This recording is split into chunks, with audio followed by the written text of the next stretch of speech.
పహల్గామ్ ఉగ్రదాడి తర్వాత పాకిస్తాన్పై భారత్ తీవ్ర ఆగ్రహంతో ఉంది. ఆ దేశాన్ని ఆర్థికంగా దెబ్బతీస్తోంది. ఇప్పటికే సింధు జలాలు నిలిపివేస్తామని భారత్ ప్రకటించగా భారత గగనతలంపైకి పాకిస్తాన్ విమానాల రాకపోకలను నిషేధం విధించింది. ఇది ఆ దేశానికి పెద్ద దెబ్బేనని విశ్లేషకులు అభిప్రాయపడ్డారు. ఇంత జరుగుతున్నా పాకిస్తాన్ బీరాలు పోతోంది. జరిగిన తప్పును అంగీకరించడం లేదు. సరికదా యుద్ధానికి సిద్ధమని మేకపోతు గాంభీర్యాన్ని ప్రదర్శిస్తోంది. మరోవైపు సరిహద్దుల్లో కాల్పుల విరమణ ఒప్పందానికి పాకిస్తాన్ యథేచ్ఛగా తూట్లు పొడుస్తోంది. పూంచ్లోని ఎల్ఓసి వద్ద భారత భూభాగంలో అడుగుపెట్టే ఉగ్ర మూకలకు జవాన్లు ధీటుగా సమాధానమిస్తున్నారు. కుప్వారా, బారాముల్లా, రాజౌరి, మేంధార్, సుందర్బాని, అఖ్నూరి ప్రాంతాల్లో పాకిస్తాన్ కాల్పులకు తెగబడింది. పాక్ ముష్కర్ల దాడులను భారత భద్రతా దళాలు ధీటుగా తిప్పికొట్టాయి.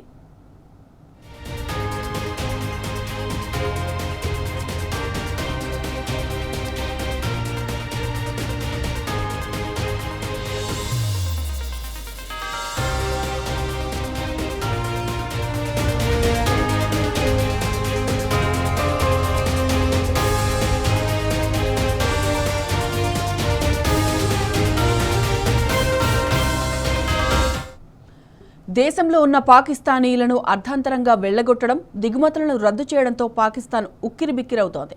పహల్గామ్ దాడి తర్వాత భారత్ ఆగ్రహం వ్యక్తం చేయడంతో మిత్ర దేశాలతో సంప్రదింపులు జరుపుతోంది. మద్దతు ఇవ్వాలని కోరింది. ఆ క్రమంలో టర్కీకి చెందిన టీజీసీ బుయుకడ భారీ యుద్ధ నౌక కరాచీ తీరాన్ని చేరింది. ఇది 2013లో జల ప్రవేశం చేసింది. జలంతర్గాములకు వ్యతిరేకంగా పనిచేయగలదు. గస్తీ కాయడంలో బుయుకడ అందవేసిన చెయ్యి. నౌకాదళ విన్యాసాలతో పాల్గొని గుర్తింపు తెచ్చుకుంది. పాకిస్తాన్ నౌకలకు జల మార్గాల్లో భారత్ బ్యాన్ చేసింది.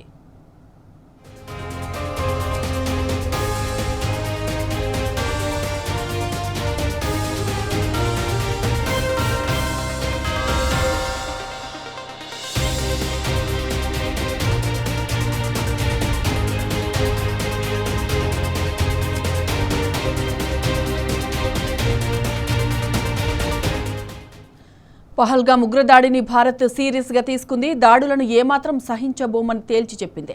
త్రివిధ దళాల ఉన్నతాధికారులతో రక్షణ మంత్రి రాజ్నాథ్ సింగ్, ప్రధాని మోదీ వరుసగా భేటీ అవుతున్నారు. భారత్ ఏ క్షణమైనా మెరుపు దాడి చేయొచ్చని పాకిస్తాన్ అప్రమత్తంగా వ్యవహరిస్తోంది. సముద్ర మార్గంలో దాడి చేసే అవకాశం ఉండడంతో టర్కీని సంప్రదించి గస్తీ నౌకను తెప్పించినట్టు తెలుస్తోంది. ఇరు దేశాల మధ్య ఉద్రిక్తతలు తీవ్ర స్థాయికి చేరడంతో పాకిస్తాన్ ప్రతిపక్ష పార్టీలు, ఆర్మీ ఉన్నతాధికారులతో ఉన్నత స్థాయి సమావేశం నిర్వహించనుంది. ఏం చేయాలనే అంశంపై పాక్ ఆర్మీ అధికారులు వివరించే అవకాశం ఉంది.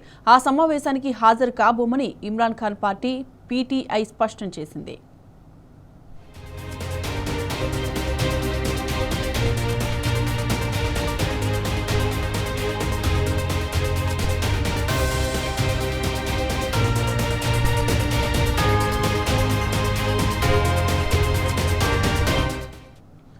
పాకిస్తాన్పై భారత్ గుర్రుగా ఉండడంతో ఆ దేశం దిద్దుబాటు చర్యలకు ఉపక్రమించింది. ఇరు దేశాల మధ్య నెలకొన్న ఉద్రిక్తతను తగ్గించేలా చూడాలని రష్యాను పాకిస్తాన్ కోరింది. భారత్తో రష్యాకు వ్యూహాత్మక భాగస్వామ్యం ఉందని మాస్కోలో పాకిస్తాన్ రాయబారి మహ్మద్ ఖలీద్ జమాలి వివరించారు. అదే సమయంలో పాకిస్తాన్తో రష్యాకు మంచి సంబంధాలున్నాయని గుర్తు చేశారు. ఈ క్రమంలో ఇరు దేశాల మధ్య రాజీ కుదిర్చే బాధ్యతను రష్యా తీసుకోవాలని కోరారు. ఇరు దేశాల ఉద్రిక్తతలకు సంబంధించి రష్యా విదేశాంగ మంత్రి సెర్గీ లావ్రోవ్తో భారత విదేశాంగ మంత్రి జైశంకర్ ఫోన్లో మాట్లాడారు. ఆ క్రమంలో 1972 సిమ్లా ఒప్పందం, 1999 లాహోర్ డిక్లరేషన్ గురించి చర్చించారు. ఆ వెంటనే పాకిస్తాన్ రాయబారి స్పందించడం ప్రాధాన్యం సంతరించుకుంది.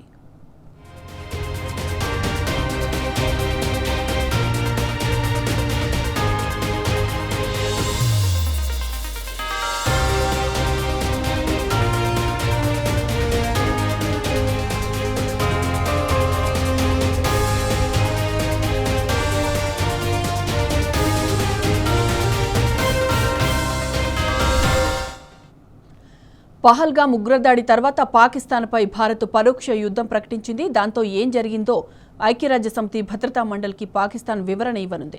భద్రతా మండలి సమావేశం నిర్వహించేందుకు ప్రయత్నాలు చేయాలని యుఎన్లో పాకిస్తాన్ శాశ్వత రాయబారి ఆసిమ్ ఇఫ్తికార్ను పాకిస్తాన్ విదేశాంగ మంత్రి ఈషాక్ దార్ ఆదేశాలు జారీ చేశారు.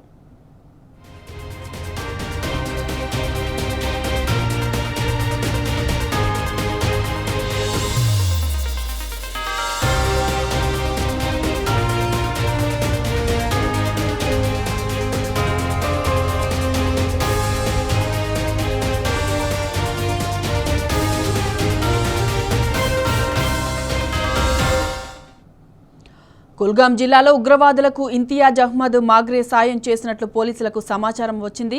అతన్ని పోలీసులు అదుపులోకి తీసుకున్నారు.